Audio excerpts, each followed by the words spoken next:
Hey, coaches. So today we're going to be looking at types of assessments. This is part of a series where we are looking at what is it like to coach around assessments.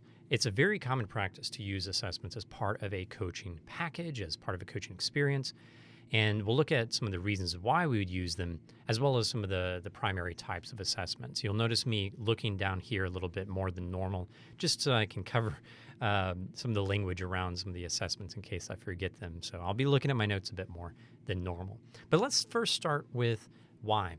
Why should a coach use some sort of assessing process? Some coaches are a little bit averse to using assessments as part of coaching, and for good reason.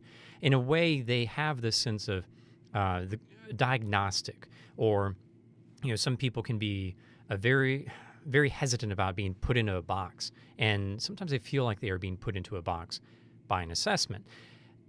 It is really important for the coach not to use assessments for just like some sort of raw diagnostic purpose or putting a person into a box and finding their fixed nature.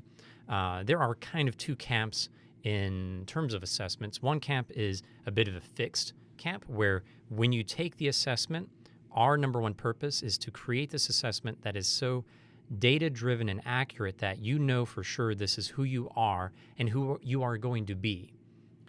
And the science part of that is fine. It's more of that idea that this is who you are going to be. This is a fixed assessment. Most assessments that would be utilized, and even how a coach might utilize more fixed sessions, it's going to be more of a fluid approach. Yes, it can be a very science-based assessment. It could be almost even kind of a loose assessment, and we'll talk about one of the most popular ones of those, non-science assessments. But regardless, it is a way for a person to self-assess themselves, to get a sense of who they are based on certain criterion, and then to talk about it, to talk about how accurate it is for them. How do they perceive themselves differently today now that it's been a few days since they took the assessment maybe, or what would they like to change, and how would this insight from this assessment relate to the goals that they have for the coaching experience? That's really the default of what a coach would do with an assessment.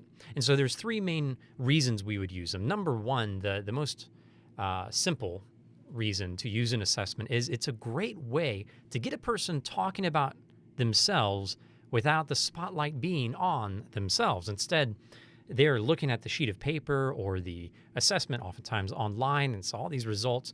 And the coach is going to be asking some deep questions about who this person is and what their values are, their personality, some really deep stuff.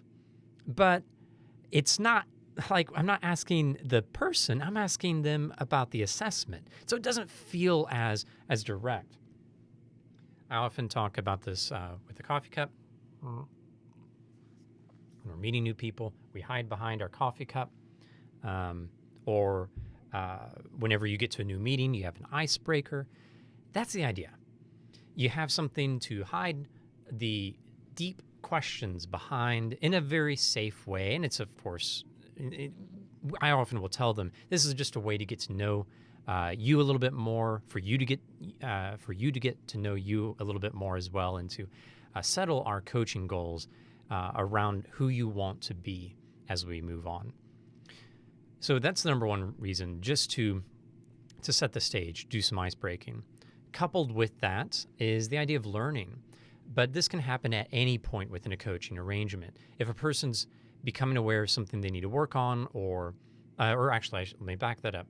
If a person is lacking clarity of what they want to work on, if they have just accomplished a big goal, or they're coming into coaching as a sponsored client and they don't have an idea of what their next stage of development is, whether it's a manager or a CEO, it can be anyone in an organization at any level of success or performance or professional level, and they might just need to take some time to be introspective, to consider what's the big focus for them, where do they want to be going, and a good way to do that is to take some time to look at their values, their character qualities, their personality, and how they're showing up regularly in their work and in their communication, and to unpack that in a coaching session. So creating awareness, whether it's early in a coaching arrangement or after a major goal has been achieved, wherever it might be, creating awareness. Now, finally, the third main reason to do assessments are to measure success. Some assessments are used early on and maybe continuing throughout an engagement in order to measure success. The most simple form of this would be something like the Wheel of Life, where you do the Wheel of Life. If you don't know what a Wheel of Life is, it's just a circle with as many slices of the wheel, or it should be like the pie of life, but as many slices of the pie as you'd like, and you label those all sorts of different things. It could be career things, home life things, personal things, and there's just categories of one's life: financial, career success, productivity, physical activity, whatever it might be.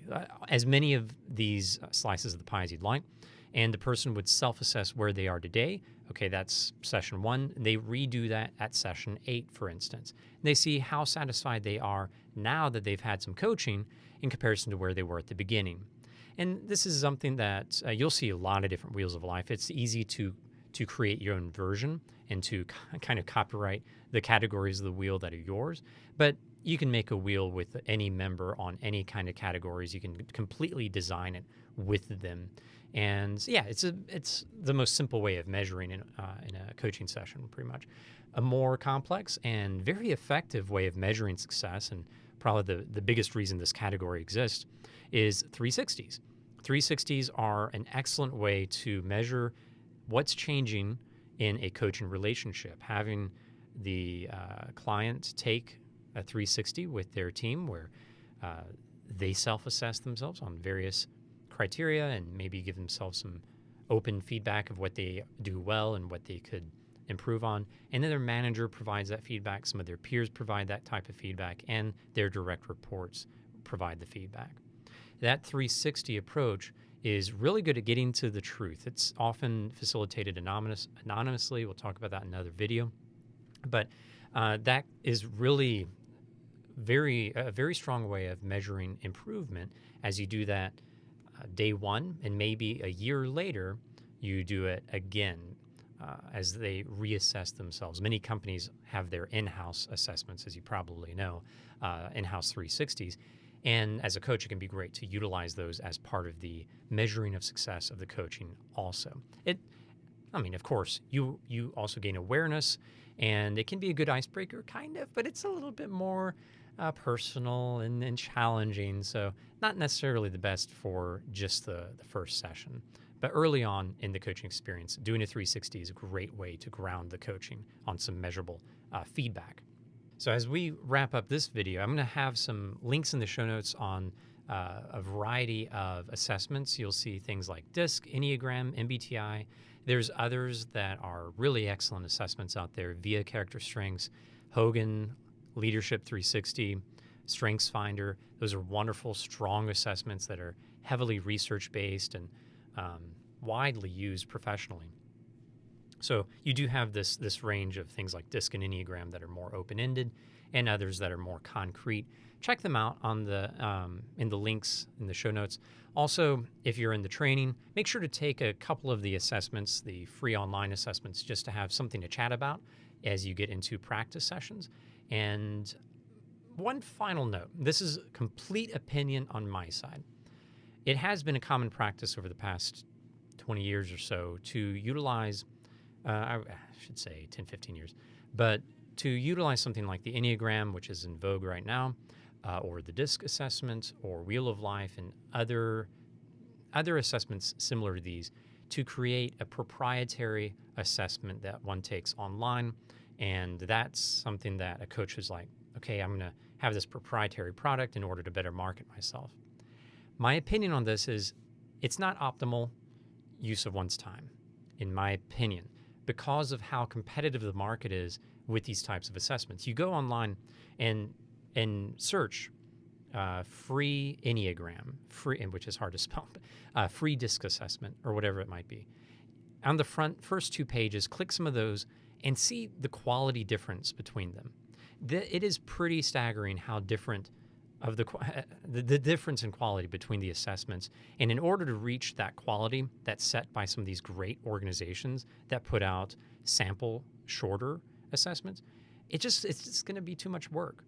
And the branding that would come through that experience as you try to create your own version, unless you're really good at code and you have a good infrastructure to build a website and a process out, it just won't look as good as some of these very well polished ones. So my opinion is to use the time that you might spend there on other efforts that are better for your business building, better for how you brand yourself. Or if you are in some sort of corporate sponsor coaching organization, to just leverage that time to focus more on your coaching and maybe training. So just a little added opinion for whatever it's worth, completely on my side. But yeah, those are some types of assessments, some ideas behind them, the purpose of the assessments. Hope this is helpful. Thank you for coaching.